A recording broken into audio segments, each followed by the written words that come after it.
Pues muchas gracias, Ruth. Muchas gracias a los organizadores.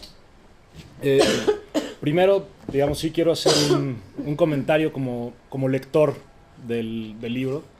Evidentemente, digamos, en el primer plano soy ciclista, y entonces pues disfruté del libro en el sentido de que el subtítulo es muy bueno, son experiencias de ciclistas en la Ciudad de México. Creo que en cada una de las distintas historias personales que se cuentan, cualquiera que ande en bicicleta en la Ciudad de México puede identificar distintos momentos que ha vivido andando en bicicleta, ya sea la relación con otros medios de transporte, la relación con el espacio público, y cómo vamos solucionando quienes andamos en bicicleta los problemas prácticos de andar en bicicleta. Es decir, no es imposible andar en bicicleta en la Ciudad de México, pese a lo que se suele creer. Sin embargo, sí necesita soluciones prácticas cotidianas, reglas que aún no están generalizadas, pero en realidad sí hay reglas. Hay reglas no escritas, pero entre ciclistas no están tan claras esas reglas, ya sea entre ciclistas o ciclistas automovilistas, peatones automovilistas. Entonces, creo que ese tipo de cosas quedan documentadas muy bien en el libro y en ese caso pues sí es como trabajo de antropología, ¿no? Es ver las reglas con las cuales se rige una comunidad. Pero más allá del libro, también quería hacer una reflexión sobre la movilidad en la Ciudad de México, el transporte público y el transporte privado. Y por lo menos de la perspectiva en la que yo he estudiado este tema, lo que más me interesa es verlo desde el punto de vista político. Porque toda intervención urbana, toda decisión de política pública es eminentemente política.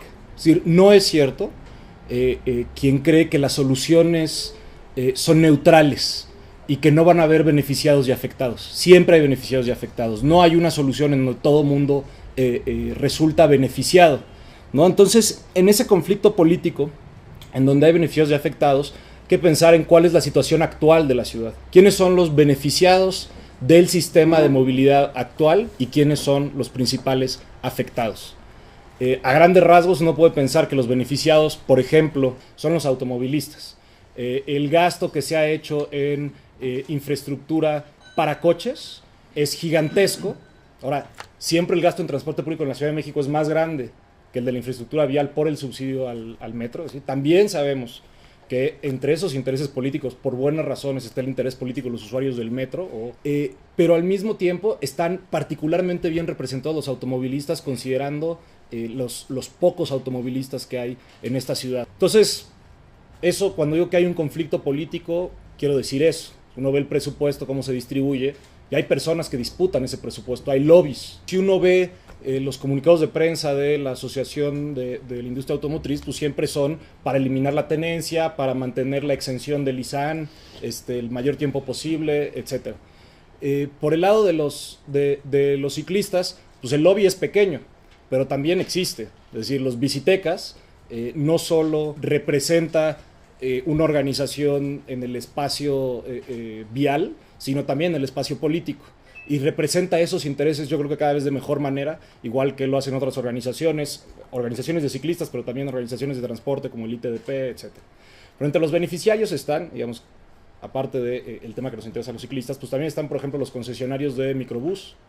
¿Qué vamos a hacer con los concesionarios de microbús en esta ciudad? Entonces tenemos a los automovilistas, la industria automotriz, los concesionarios de microbús, entre otros. Y quiero, digamos, me gusta pensar en estos conflictos como que los intereses que representa cada uno de estos grupos son más o menos igual de legítimos. Es decir, ni modo. Cuando uno asume la igualdad política seriamente, uno tiene que reconocer que en el espacio político los concesionarios de microbús, nos guste o no, podemos estar de acuerdo o no con ese sistema de concesiones, se puede defender sus intereses. Ahora, el reto es presentar mejores argumentos o argumentos que logren construir una coalición política distinta a la coalición política que beneficia el statu quo actual. Es decir, si hoy el gobierno del Distrito Federal puede construir segundos pisos, mantener el sistema de microbuses y no ampliar la red de ciclovías, por ejemplo, es porque hay una coalición política que se lo permite. Entonces, quienes están interesados en cambiar ese sistema de movilidad o este sistema de movilidad tienen que construir los argumentos para una coalición política distinta. Entonces hay que entender bien por qué los automovilistas son automovilistas y después construir los mejores argumentos en las mejores condiciones para convencerlos de que o toman la decisión individual de dejar el automóvil, y si no es posible, que la verdad en buena parte de los casos no es así de sencillo, por lo menos convencerlos de que se vuelvan parte del lobby que quiere cambiar las condiciones estructurales. Entonces ese es el reto de pensar las cosas como un conflicto político. En ese conflicto político, este libro es un hito, es un elemento de batalla. Salir a las calles y decir, vean, hay ciclistas por toda la ciudad que ni siquiera vemos, que solucionan los problemas de la vida cotidiana de mucho mejor manera que muchísimos automovilistas, y digamos, existen, ¿no?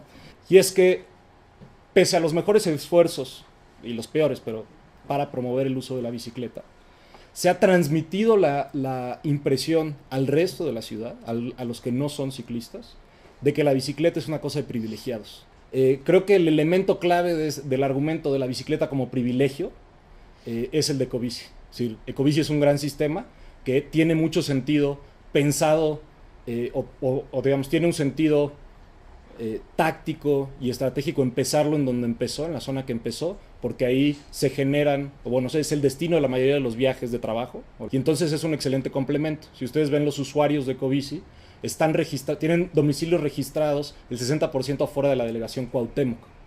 No solo es la gente de la Condesa y la Roma la que está usando Ecobici.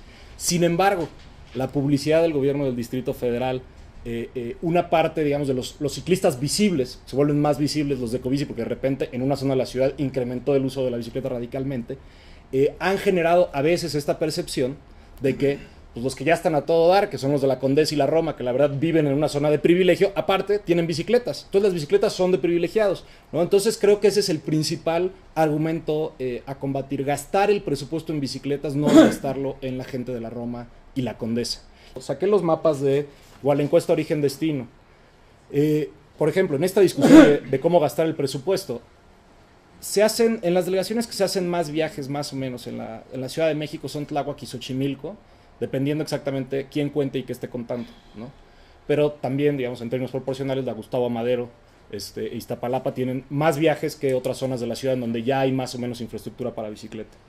En el Estado de México, traía aquí subrayado algunos lugares, que incluso en municipios del Estado de México hay un uso de la bicicleta mucho más alto que en el Distrito Federal. Sin embargo, en el Estado de México, ahí sí no hay ningún interés serio, ni por transporte público, ni por infraestructura para bicicletas. Bueno, entonces la contradicción es que si uno ve las gráficas de,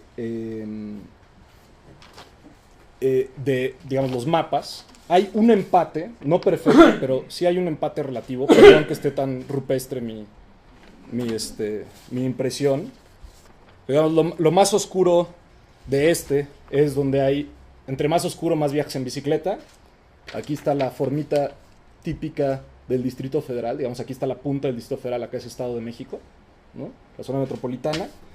Y acá está el mismo mapa, pero con el uso de automóviles, ¿no? Entonces hay un pequeño empate. Uno dice, bueno, ¿cómo puede ser que los lugares donde más se usa bicicleta también los lugares donde más se usa automóviles? Entonces lo que hay que, digamos, la contradicción que hay que atender es que los dos son una solución privada a la movilidad. Y tenemos que preguntarnos, incluso quienes creemos que la bicicleta es un gran medio de transporte, cómo se solucionan los grandes problemas de movilidad. ¿Cómo le vamos a hacer? ¿Van a ser todos en bicicleta? ¿Qué condiciones se necesitan para que la gran mayoría de esos viajes sean en bicicleta? Opción A. Opción B, pues tenemos que tener un sistema de transporte público eficiente que pueda ser complementado por bicicleta. Ahí yo veo a veces, y me incluyo, una contradicción entre los discursos de el lobby pro bicicleta. Pues es un poquito contradictorio con las necesidades reales de movilidad cuando el objetivo es disminuir el uso del automóvil. Es decir, el uso del automóvil, sobre todo, o en buena medida está determinado por la calidad y costo del transporte público, ¿no? Entonces, mientras el transporte público sea de baja calidad, la gente escapará con soluciones privadas. Y por último, lo que quiero también, digamos, creo que es parte de estos temas y preocupaciones, es una vez que tenemos planteadas las opciones tecnológicas de movilidad, y no estoy, es decir, un paso atrás es la forma urbana, ¿no? Es decir, estos viajes son necesarios por la forma de la ciudad. O sea, lo ideal es que no se necesite viajar tanto en la ciudad. Pero Asumiendo que eso toma más tiempo, digamos, y es más complicado. Los ciclistas lo notamos más, pero los no ciclistas a veces no reparan, y muy rápido no reparan en ello, que es el espacio público que construyen estas distintas opciones tecnológicas. Es decir, esas perspectivas desde ciertas tecnologías generan cierto espacio público y la coincidencia y las preocupaciones sobre qué espacio público queremos construir. Y en ese sentido, no es casualidad que en estas discusiones y en estos temas se use como referencia ideal el espacio público de lugares como Copenhague, Ámsterdam y demás. Entonces vemos Copenhague, Ámsterdam y demás. Es muy atractivo el espacio público que hay ahí. Está sin duda determinado por la decisión de promover cierta tecnología de movilidad. Pero si uno piensa en las ciudades en México, no tenían centros urbanos distintos. Es decir, los centros urbanos de las ciudades en México son equiparables a los centros urbanos de Copenhague y Ámsterdam. El problema fue la opción de movilidad, y los espacios públicos están construidos antes de que existieran los coches, básicamente. Lo relevante es la tecnología de transporte. No necesariamente lo relevante es copiar lo que sucede en otras ciudades del mundo que nos pueden gustar a simple vista. Y en ese último punto, son los 3 puntos que traía marcados que quería señalar, ¿no? Las políticas públicas de transporte como un conflicto político. 2, la reflexión sobre las soluciones privadas y las soluciones públicas de transporte. Y 3, el espacio público que construyen estas opciones tecnológicas. Y un breve paréntesis sobre, digamos, 2 temas actuales de la batalla política que creo que vale remarcar. Uno es, y creo que hay que encontrar los mejores argumentos para, por lo menos, sustituir la tenencia en la mayoría de los estados de la República de la mejor manera posible. 1, tenencia. 2, el subsidio a las gasolinas. Es decir, la forma urbana, las tecnologías de transporte, las opciones privadas versus las opciones públicas, etcétera, están en parte determinadas por el costo de esos transportes y por tanto tienen que ver con la gasolina. Entonces el subsidio a la gasolina es otro de los grandes privilegios de los automovilistas, está concentrado entre las personas de mayor ingreso. 3, los estacionamientos públicos y privados. Es decir, hay una norma en el Distrito Federal que obliga a las construcciones a poner estacionamientos. La capacidad de estacionamientos en la Ciudad de México ha crecido de manera radical, lo cual, entre más estacionamientos haya, más barato para los coches estacionarse, genera más tráfico, privilegia más el uso del coche, etc. Y ya se me olvidó cuál era mi cuarto punto de batalla, pero seguro me acuerdo en el camino. Muchas gracias.